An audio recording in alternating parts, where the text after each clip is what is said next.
nessa nossa quarta aula, nós vamos para um caminho prático de como o líder pode guardar e deve guardar as suas emoções, como o líder pode ser responsável pela sua saúde emocional. Então, a partir do texto aí de que sobre tudo que se deve guardar, nós devemos guardar o nosso coração, porque dele procedem as fontes da vida. A gente entende que há um protagonismo da responsabilidade, há um lugar de importância muito elevada para o cuidado do coração. E não é à toa que a Bíblia traz essa metáfora do coração. Hoje a gente sabe que as nossas emoções, elas não têm sede no coração, elas têm sede no corpo inteiro, elas partem do cérebro, mas elas são um fenômeno sistêmico do corpo inteiro, justamente para sinalizar que assim como o coração tem um papel vital, as nossas emoções também têm um papel vital. E aí, hoje a gente fala sendo do cérebro, sistema límbico, nosso sistema emocional, a gente fala do neocórtex, da parte mais inteligente, córtex pré-frontal, enfim, todas as estruturas que a neurociência tem entendido e conhecido acerca das emoções, mas a sabedoria bíblica é maravilhosa. E ela usa essa figura do coração para mostrar, assim como o coração está protegido, você precisa proteger as suas emoções. E não sei se você já viu alguém andando por aí com o coração exposto assim, o coração para fora assim, coração bem assim, bonitão, pendurado aqui no peito, né? Isso é uma condição, algo gravíssimo quando existe, você talvez já tenha ouvido falar de alguma condição de malformação, onde o coração fica para fora. Já vi casos assim, uma malformação congênita em que o coração não ficava lá dentro, ele ficava exposto, ele ficava vulnerável. E isso é perigosíssimo, porque um mínimo esbarrão pode ser fatal. E Deus não nos fez assim, né? O plano perfeito de Deus foi um coração que é bem guardado, que é bem protegido. E ele está protegido, olha como Deus é maravilhoso, ele protegeu o coração dentro de uma caixa, que a gente chama de caixa torácica. Então o coração ele não está exposto, ele está protegido dentro de uma caixa torácica, e essa caixa torácica tem ossos, tem músculos, tem ligamentos, tem nervos, tem tendões, tem toda uma estrutura, e eu aposto com você, se você hoje sair por aí, trombar com alguém e bater no seu peito, essa caixa torácica ela protege. O seu coração ele está muito bem guardado, ele está muito bem protegido. Por quê? E o Senhor está nos usando essa metáfora para dizer, assim como eu guardei o seu coração aí, dentro de uma caixa, agora eu quero que você seja responsável, eu quero que você seja zeloso, quero que você seja diligente e você guarde o coração emocional. Olha que interessante, ele não diz sobre tudo que você deve pedir a alguém para guardar, sobre tudo que você deve orar para que o Senhor guarde. Ele diz sobre tudo que você, sobre tudo que se deve guardar, guarda o teu coração. Você é responsável por aquilo que recebe de Deus. Você é responsável pelo seu coração. Você é responsável pelo que recebeu. E isso chama a nossa atenção mais uma vez para aquilo que falamos na aula 3, tem cuidado de ti mesmo e da doutrina, tem cuidado do que é natural, do que é biológico, do que é humano e do que é sobrenatural, do que é teológico, do que é espiritual. Nós precisamos ter esse zelo pelo nosso coração. Então, o que eu gostaria de propor de forma prática é um modelo de caixa torácica emocional de proteção em 3 níveis aí. Uma proteção que a gente vai chamar de proteção externa, uma proteção que a gente vai chamar de interna e uma proteção que a gente vai chamar de eterna. Então, proteção externa nós vamos falar do corpo, proteção interna nós vamos falar da mente e proteção eterna nós vamos falar do espírito. Uma proteção para proteger o seu coração nesses 3 níveis. Então, para você proteger externamente, entendendo que as suas emoções estão no corpo e que Deus não despreza o seu corpo, gente, Por vezes a gente dá um valor menos importante para o corpo, como se o corpo fosse algo menos importante do que o espírito. Mas deixa eu dizer uma coisa para você. Cristo veio a essa terra para edificar um corpo para Deus, um corpo para si.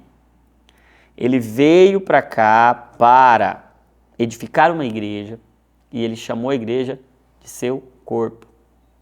Gente, nós não podemos ser negligentes com o nosso próprio corpo, porque Efésios, aquele texto em que orienta os maridos a amarem suas esposas, como Cristo amou a igreja, Jesus diz assim, porque ninguém maltrata o próprio corpo. Antes alimenta e cuida. Não é negligente com o próprio corpo. Por quê? Porque há uma conexão. Cristo, igreja, você, seu corpo, você, sua esposa. Olha isso, gente. O corpo importa muito no plano de Deus. Deus podia ter feito tudo de uma vez sem precisar encarnar. Deus poderia dizer, haja perdão. Ele pode dizer, haja qualquer coisa. Deus é Deus. Mas para perdoar, para cumprir o plano da redenção, ele encarnou em um corpo, viveu com hábitos em um corpo. E aí nós vamos falar de hábitos do corpo e Paulo vai escrevendo aos Romanos dizer que quer vocês comam, quer vocês bebam, quer vocês façam qualquer outra coisa, façam tudo para a glória de Deus, porque agora o seu corpo é um templo do Espírito Santo. O corpo é templo do Espírito Santo, então você precisa ser responsável com o seu corpo. E aí dentro desses hábitos que vão proteger o externo, hábitos do corpo, que são tão importantes, são tão de Deus, são tão necessários quanto os hábitos espirituais, eu vou chamar de AAS. O AAS você conhece aí talvez para proteger o coração de infarto, de AVC, você usa lá o ácido acetil salicílico quando tem um risco cardiovascular elevado, sabe aquele ASzinho infantil? Ele protege o coração. Eu vou propor para você tomar todo dia outro AAS. O que é o AAS que você vai tomar? Ele é o básico para proteger o seu corpo.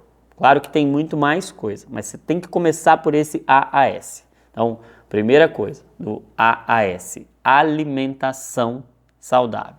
Gente, você já reparou como o evangelho é alimentar? Como quando Deus coloca o homem no jardim, ele diz, coma livremente de todas. Onde é que estava o pecado? O pecado está atrelado ao comer. Olha como a Bíblia dá um peso para a alimentação que hoje nós cristãos não damos mais. A gente passa pano para o pecado da glutonaria, a gente não leva a sério as questões alimentares como a gente leva outras questões. Nós banalizamos muito da nossa alimentação como se fosse algo menos espiritual, como se não fosse algo tão importante assim. Mas olha que lindo, Jesus vem e atrela a comunhão dele à igreja, a ceia, que é comer, é alimentar. Ele compara a sua palavra ao alimento. Há um protagonismo nas escrituras para a forma como a gente se alimenta. E sabe o que eu acho mais lindo ainda? É que há um estilo de vida para o qual Deus nos criou, esse estilo de vida do jardim, esse estilo de vida natural. E a ciência vem só comprovar o que a Bíblia já diz há milhares de anos, que sim, esse estilo de vida para o qual Deus nos criou é o estilo de vida mais saudável. Que a dieta do Mediterrâneo, por exemplo, que é uma dieta muito parecida com a dieta que Deus dava para o povo, é uma dieta emocionalmente saudável, é uma dieta que faz bem às emoções, que comer peixe rico em ômega 3, que a gente vai ter um maior desempenho cerebral. A Bíblia vai nos instruir quanto ao consumo de frutas, verduras e legumes, que é o que tinha lá no jardim e o Senhor falou para Adão comer livremente. Gente, a nossa alimentação importa muito. E hoje a gente sabe que existem muitos alimentos, e sobretudo os alimentos processados e ultraprocessados, que são ricos em açúcares, em aditivos, eles têm muitas citocinas pró-inflamatórias e o corpo fica mais inflamado e as emoções são afetadas, os sensores ficam inflamados, é como se os neurônios começassem a ficar mais enferrujados pelas gorduras e açúcares e por aquilo que a gente consome, que não é para a gente consumir e que faz mal. E a gente às vezes acha, não tem nada a ver, não tem nada a ver, mas a alimentação importa muito. Segundo A, do AAS, atividade física. Atividade física, Deus nos fez para o movimento, Deus nos fez para movimentação, tanto é que ele compara a igreja com o corpo, e a igreja é um corpo que se move, é um corpo que ele falou, vocês vão pelo mundo inteiro. Vocês vão pelo mundo inteiro. E ele diz que ele é o caminho, justamente para a gente poder se mover.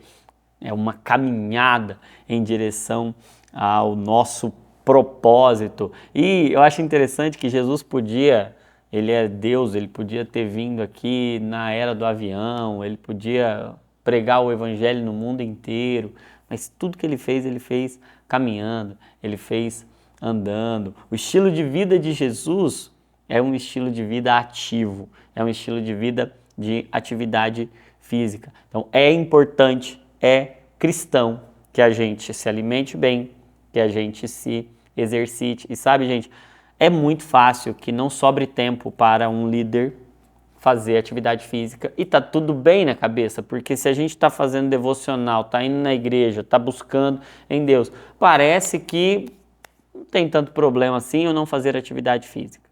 Deixa eu dizer uma coisa para você, é uma proteção para o seu coração. Alimentação, atividade física. E o S do AAS, sono de qualidade. Sono de qualidade, você precisa dormir bem, sabe por quê? Porque Deus te deu sono para te abençoar, Deus dá aos seus amados enquanto dormem. Hoje a gente dorme 2 horas a menos, em média, do que os nossos antepassados dormiam 100 anos atrás.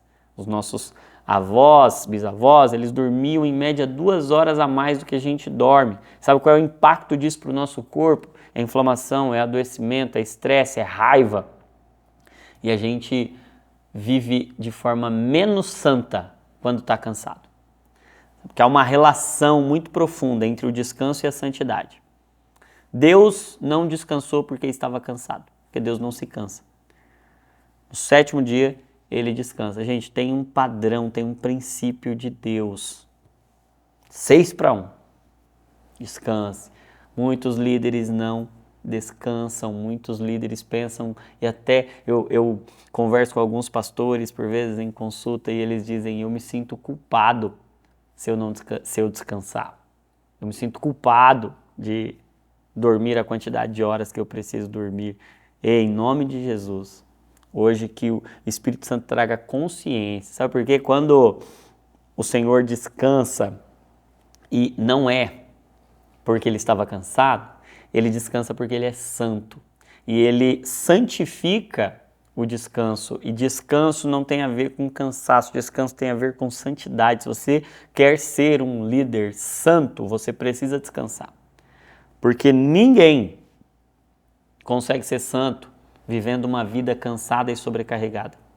É importante que você cuide do seu descanso. É importante que você seja zeloso com a sua rotina de descanso, que você durma a quantidade de tempo que você precisa dormir. Qual que é a quantidade de tempo que você precisa dormir? Se você é um adulto, você precisa de 7 a 9 horas de sono. Você precisa dormir em quantidade adequada. Ah, mas eu fico bem com 5 horas.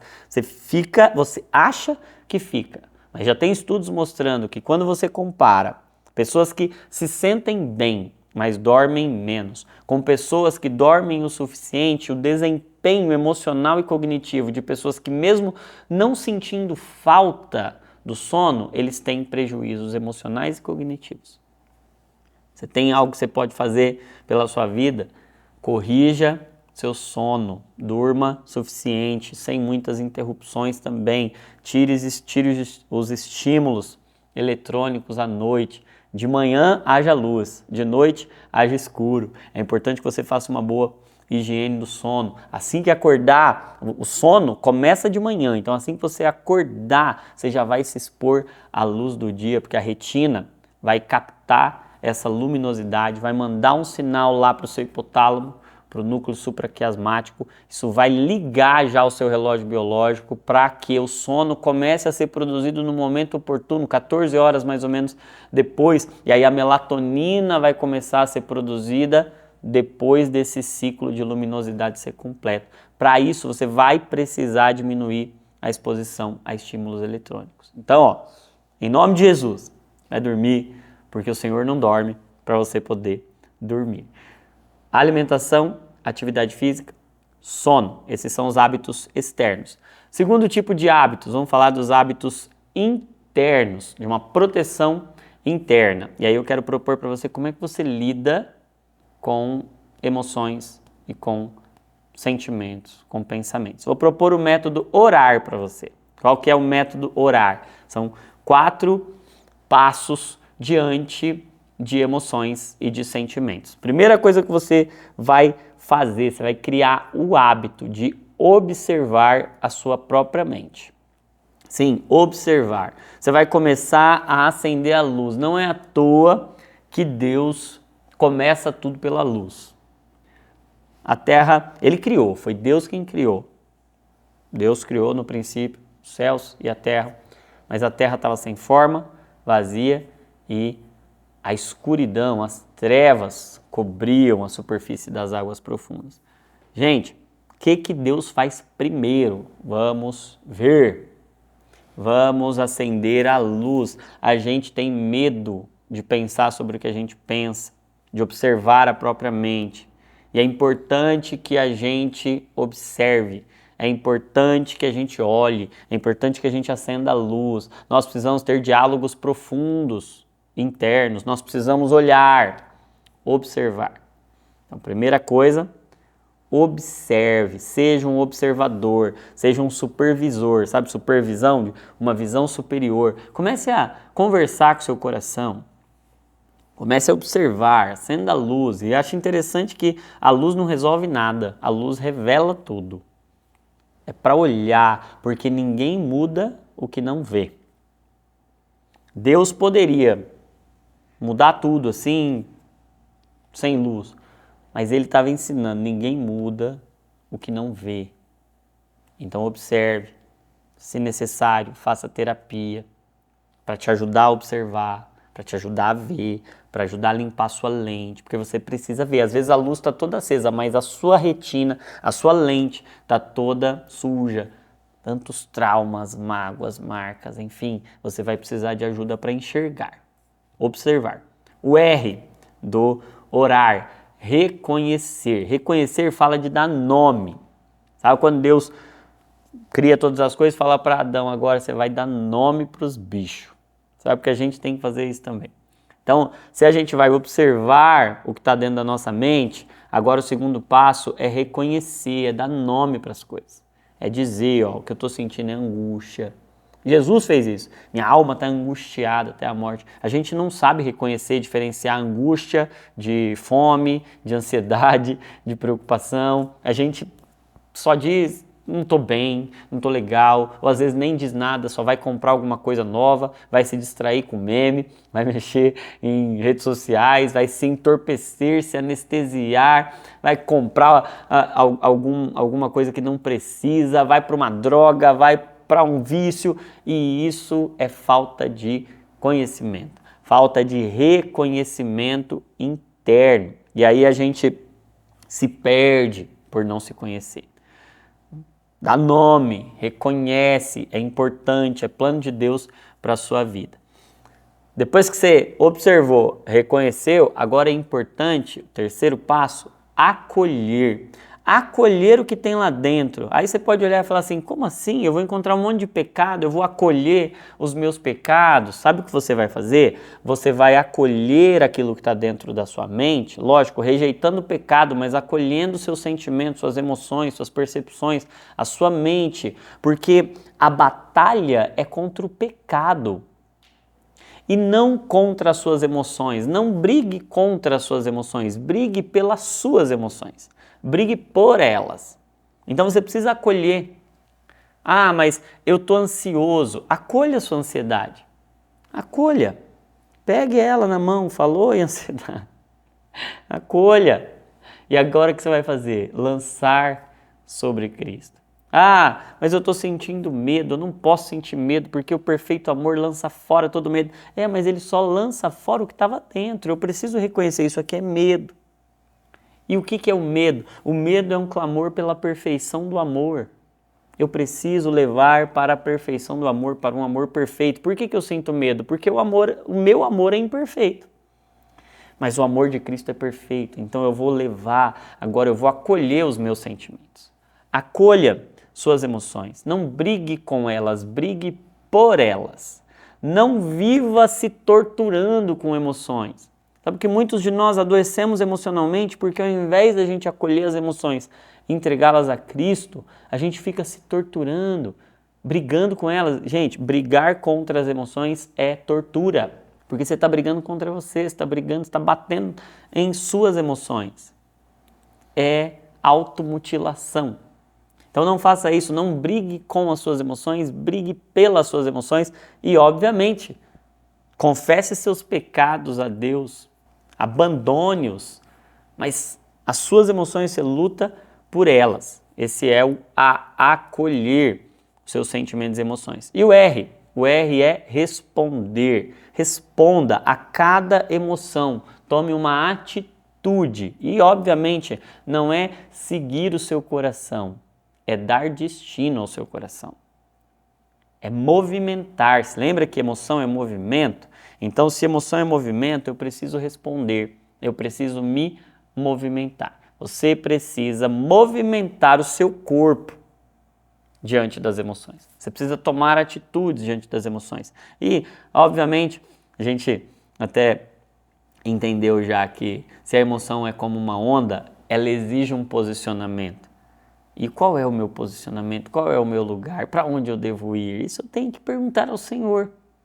Mas eu preciso responder. E eu não preciso e não devo responder de acordo com o que sinto, mas responder as minhas emoções diante do que creio.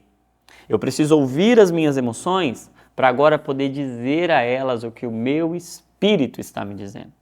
Eu preciso contar para as minhas emoções o que o Espírito diz para mim sobre elas.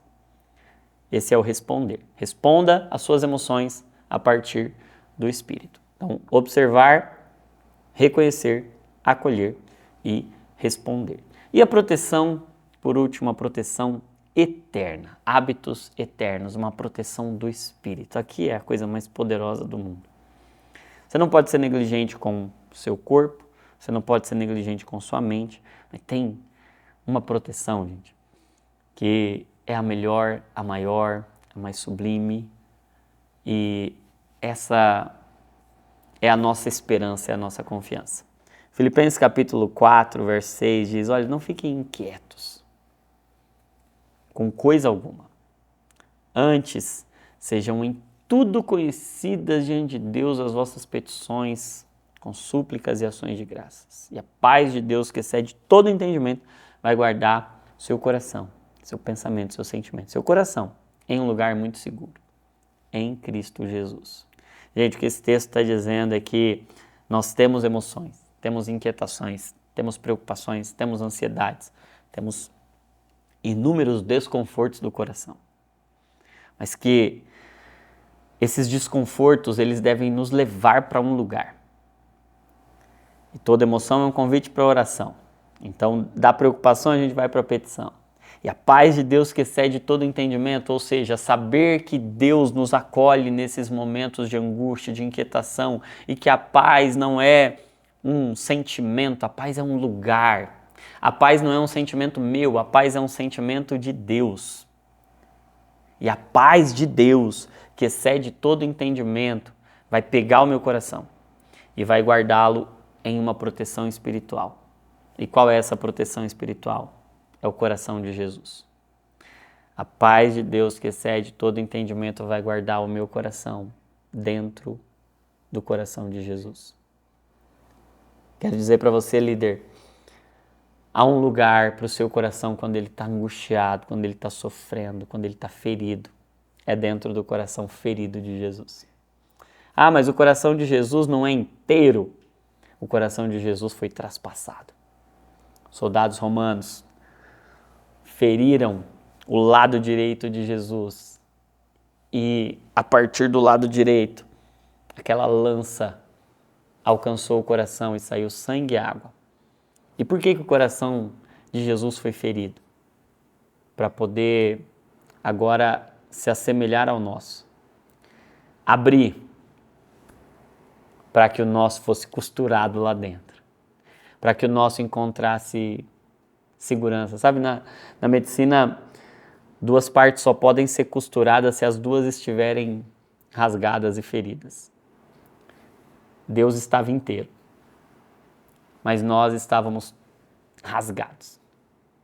Ele decidiu se ferir para nos curar. E eu queria encerrar esse nosso tempo, esse nosso curso, orando por você, orando pelas suas emoções, orando pelo seu coração, para que nesse tempo, para que agora, você tenha uma experiência de encontrar o lugar para o seu coração. Ainda que ele esteja todo ferido, e você vai ser muito responsável com isso. E você vai fazer tudo que está ao seu alcance pelo seu coração, porque Deus quer isso de você. Que você seja responsável, que você seja diligente, que você marque uma consulta, que você tome o remédio que seja necessário, que você cuide do seu corpo, cuide da sua mente, cuide do seu espírito. Mas há uma experiência agora. Isso é cura. Cura é reposicionamento, é restauração. É você voltar para o seu lugar. O seu lugar é dentro do coração de Jesus. A paz de Deus, que excede todo entendimento, vai guardar o seu coração dentro do coração de Jesus. E esse é o nosso lugar. É nele. Porque somos dele, por ele e para ele. Quero orar por você. Quero orar pelas suas emoções, pela sua saúde. Que você seja um líder com a vida de Cristo pulsando dentro do seu coração. Cuide de você mesmo. Cuide da doutrina, para você salvar tanto a você, como aqueles que te ouvem. Quero orar por você. Pai, em nome de Jesus, nós entendemos que o teu coração sabe o que é padecer, sabe o que é sofrer, sabe o que é angustiar-se. Que o Senhor não precisava, mas o Senhor tomou sobre si as nossas enfermidades. O seu coração foi ferido para poder se compadecer do nosso coração ferido. Nesse momento eu oro